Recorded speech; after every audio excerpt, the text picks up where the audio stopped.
दोस्तों, शेख हसीना के सत्ता से बाहर जाने के बाद से बांग्लादेश किस नीति के साथ आगे बढ़ रहा है, इसे पढ़ पाना अच्छे राजनीतिक पंडित के लिए बेहद मुश्किल है। एक तरफ बांग्लादेश भारत से करीबी रिश्ते चाहता है, वहीं दूसरी तरफ वो हमें आंख दिखाने का मौका भी नहीं छोड़ रहा। जहां पीएम मोदी से मुलाकात के लिए यूनाइटेड नेशन में कार्यवाहक सरकार के चीफ मोहम्मद यूनुस ने विदेश मंत्री एस जयशंकर से पैरवी लगवाई थी, लेकिन यह मुलाकात समय के अभाव में नहीं हो सकी। वहीं दूसरी तरफ वो भारत के खिलाफ ही इंटरपोल से मदद की गुहार लगा रहा है।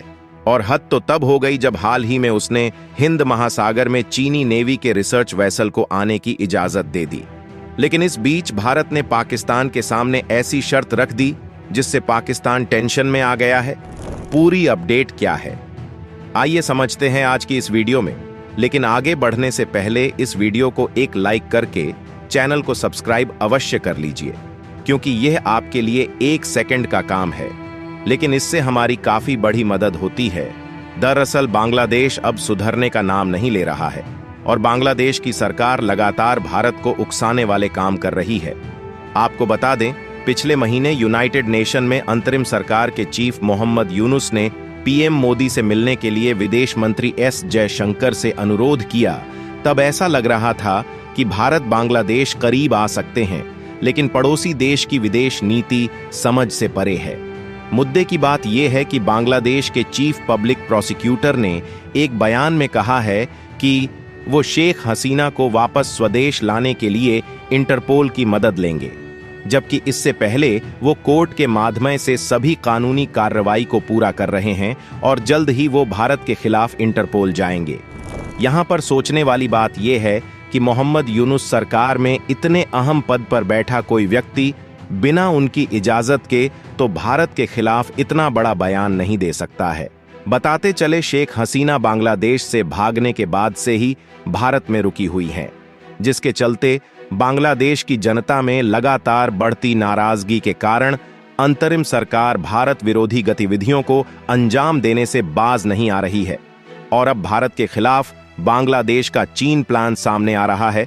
आपको बता दें, भारत हमेशा से ही चीन को हिंद महासागर में आने से रोकने का हर संभव प्रयास करता रहा है, लेकिन अब बांग्लादेश ने चीन को जो परमिशन दी है वो भारत के लिए टेंशन वाली बात है। जबकि इससे पहले मालदीव ने भारत को आंखें दिखाते हुए चीनी नेवी को हिंद महासागर में आने की इजाजत दे दी थी। और अब इसी राह पर बांग्लादेश की मोहम्मद यूनुस सरकार ने चीनी नेवी को हिंद महासागर में बुलावा भेजा और चीनी नौसेना का एक बेड़ा हाल ही में बांग्लादेश पहुंच चुका है, जिसको लेकर बांग्लादेश में चीन के राजदूत याओ वेन ने कहा कि ढाका में हाल के राजनीतिक परिवर्तनों के बावजूद चीन बांग्लादेश संबंध बढ़ते रहेंगे। पर सवाल यह है कि भारत के मना करने के बावजूद बांग्लादेश ये हरकत क्यों कर रहा है और इससे भारत को किस बात का डर है। तो आपको बता दें, चीन हमेशा से ही हिंद महासागर में अपनी पकड़ को मजबूत करने के लिए भारत के पड़ोसी देशों पर डोरे डालता रहा है। हालांकि पड़ोसी देश में राजनीतिक बदलाव का खामियाजा हमें भुगतना पड़ा है। भारत का डर यह है कि चीन का रिसर्च वेसल यहां हिंद महासागर की गहराई को नापने या अन्य रिसर्च के काम कर सकता है, जिससे भविष्य में भारत को नुकसान पहुंचने की संभावना से इनकार नहीं किया जा सकता है। लेकिन इसी बीच भारत के विदेश मंत्री पाकिस्तान पहुंच चुके हैं और उनके जाते ही चारों तरफ सोशल मीडिया में वो छाए हुए हैं। दरअसल भारतीय विदेश मंत्री एस जयशंकर ने इस्लामाबाद में शंघाई सहयोग संगठन की बैठक में हिस्सा लिया है, मगर उनके भाषण को पाकिस्तान ने लाइव ही नहीं किया। और कहा जा रहा है कि जयशंकर की खरी के डर से पाकिस्तान ने यह धूर्ततापूर्ण कदम उठाया है। और देखा जाए तो ये किसी भी भारतीय विदेश मंत्री का पाकिस्तान दौरा करीब 10 साल बाद हुआ है। हालांकि उनका यह दौरा द्विपक्षीय नहीं है, जिसकी सबसे बड़ी वजह जयशंकर की वो कड़क शर्त है, जिससे पाकिस्तान भी टेंशन में है, क्योंकि सभी जानते हैं कि अंतर्राष्ट्रीय मंचों पर पाकिस्तान पर भारत से संबंध सुधारने का दबाव है।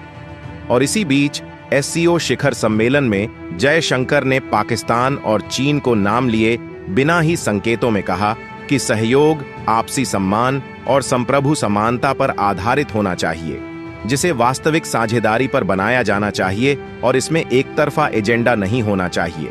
गौर करने वाली बात यह है कि जयशंकर जब भाषण दे रहे थे तब पाकिस्तान के टेलीविजन ने समिट का लाइव बंद कर दिया, जहां विदेश मंत्री ने चीन पाक के गठजोड़ पर प्रहार करते हुए कहा कि क्षेत्र में आतंकवाद, उग्रवाद और अलगाववाद जैसे 3 शैतानों से कोई समझौता नहीं होना चाहिए। आपको बता दें, एससीओ की बैठक में हिस्सा लेने के लिए पाकिस्तान ने प्रधानमंत्री नरेंद्र मोदी को इस बैठक के लिए न्योता भेजा था, मगर केंद्र सरकार ने जयशंकर को भेजने का फैसला किया। माना जाता है कि जयशंकर कई मंचों पर चीन और पाकिस्तान को उसकी हैसियत बता चुके हैं और खरी खरी सुना चुके हैं। उनके बयानों को देश के साथ साथ अंतर्राष्ट्रीय मीडिया में भी खूब तवज्जो मिलती है। ऐसे में हर मंच पर पाकिस्तान इस बात से डरा रहता है कि कहीं जयशंकर उन पर अपने बयानों के बाण न छोड़ दें, क्योंकि इससे उसकी वैश्विक बिरादरी में बहुत किरकिरी हो जाएगी। हाल ही में एक राजनयिक की राजीव सीकरी की किताब strategic conundrums reshaping India's foreign policy की लॉन्चिंग के मौके पर जयशंकर ने पाकिस्तान के बारे में सख्त लहजे में कहा था कि पाकिस्तान के साथ बिना बाधा के किसी भी बातचीत का दौर खत्म हो चुका है। और अगर हम बात करें उस शर्त की जिस पर विदेश मंत्री अड़े हैं, तो defence analyst lieutenant colonel JS Sodhi के मुताबिक जयशंकर की पाकिस्तान यात्रा को नई दिल्ली की ओर से एक महत्वपूर्ण फैसले के रूप में देखा जा रहा है। हाल ही में एक कार्यक्रम में जयशंकर ने कहा था कि किसी भी पड़ोसी की तरह भारत भी पाकिस्तान के साथ अच्छे संबंध रखना चाहेगा, लेकिन सीमा पार आतंकवाद को नजरअंदाज करके यह नहीं हो सकता। भारत ने लगातार कहा है कि पाकिस्तान के साथ बेहतर संबंध केवल आतंक और हिंसा से मुक्त माहौल में ही संभव हो सकते हैं, जबकि एससीओ की जो बैठक पाकिस्तान में चल रही है उसमें चीन के प्रधानमंत्री ली कियांग भी शामिल हुए हैं, जो 4 दिवसीय द्विपक्षीय यात्रा पर पाकिस्तान पहुंचे हैं।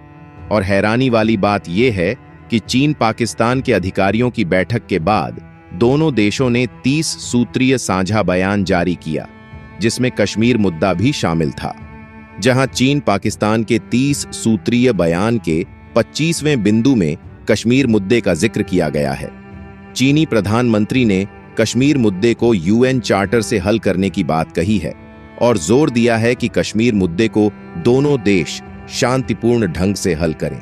साथ ही इस समझौते में एक बात यह भी कही गई है कि चीन पाकिस्तान की संप्रभुता की रक्षा करेगा, जो परोक्ष रूप से भारत के लिए है। तो ऐसे में अब सभी के लिए सवाल यह है कि भारत को असली खतरा चीन से है या फिर पाकिस्तान से? कमेंट बॉक्स में अपना जवाब जरूर दे। और हमारे विदेश मंत्री S जयशंकर ने जो शर्त रखी है उसके लिए वीडियो को लाइक करके चैनल को सब्सक्राइब अवश्य करें। जय हिंद, जय भारत।